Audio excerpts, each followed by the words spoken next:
விசிகாவின் railway தொழிலாளர் விடுதலை முன்னணி அமைப்பிற்கு ஆதரவாக திருமா பிரச்சாரம் மேற்கொண்டார். அண்மை செய்தியினை பார்த்து வருகிறோம்.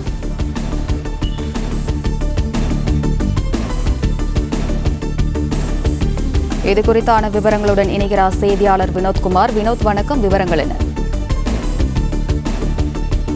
இந்தியா முழுக்க உள்ள ரயில்வே தொழிற்சங்கங்களுக்கான தேர்தலானது டிசம்பர் மாதம் 4, 5, 6 ஆகிய 3 தேதிகளில் நடைபெறவிருக்கிறது.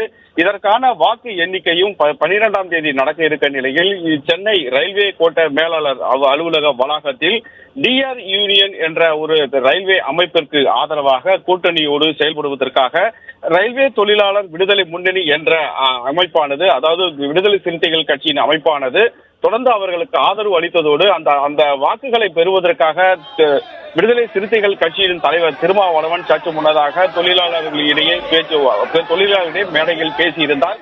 மேடை அருகே வந்திருந்த போது தன் மைக்கை எடுத்து பேசிய தொடங்கிய போது திடீரென மின் இணைப்பு துண்டிக்கப்பட்டதால் சிறிது நேரத்தில் மின் இணைப்பு மீண்டும் வந்தது. இதையடுத்து சுமார் 10 நிமிடத்திற்கு வரை அந்த தொழிலாளர்களிடையே பேசிய திருமாவளவன் தனது தொழிலாளர்கள் சங்கம் சார்பில் போட்டியிடக்கூடியவர்களுக்கு ஆதரவாக பல்வேறு கோரிக்கைகளை முன்வைத்து பேசி முடித்துவிட்டு அங்கிருந்து புறப்பட்ட சிறிது நேரத்தில் மின் துண்டிக்கப்பட்டதற்கான காரணம் என்னவென திடீரென அங்கிருந்தவர்கள், அதாவது ரயில்வே தொழிலாளர் விடுதலை முன்னணியைச் சேர்ந்தவர்கள் மின்னணு இயந்திரம் இருக்கக்கூடிய அறைக்கு சென்று அங்கு இருக்கக்கூடிய சரவணன் என்ற ஒரு ரயில்வே ஊழியரை திடீரென தாக்குதல் சம்பவம் திடீர் பரபரப்பை ஏற்படுத்தியது.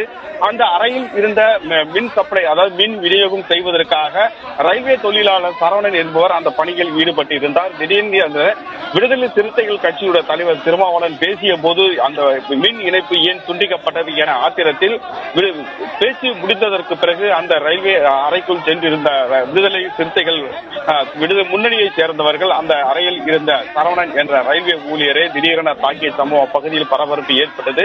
உடனடியாக அங்கிருந்த ரயில்வே மற்றும் ரயில்வே பாதுகாப்பு படை போலீசார் அங்கிருந்தவர்கள் உடனடியாக மீட்டு இது குறித்து தொடர் விசாரணையானது நடைபெற்று வருவதாகவும், இது குறித்து அந்த தாக்குதலில் ஈடுபட்டவர்கள் அங்கிருந்து கலந்து சென்றிருக்கக்கூடிய நிலையில் தாக்குதலுக்கு உள்ளான சரவணன் என்பவர் பூக்கடை காவல் நிலையத்தில் இருப்பதாகவும் தகவல் வெளியாகி இருக்கக்கூடிய நிலையில் இந்த சம்பவம் குறித்து தொடர் போலீஸ் அங்கு விசாரணையில் ஈடுபட்டு வருகின்றனர்.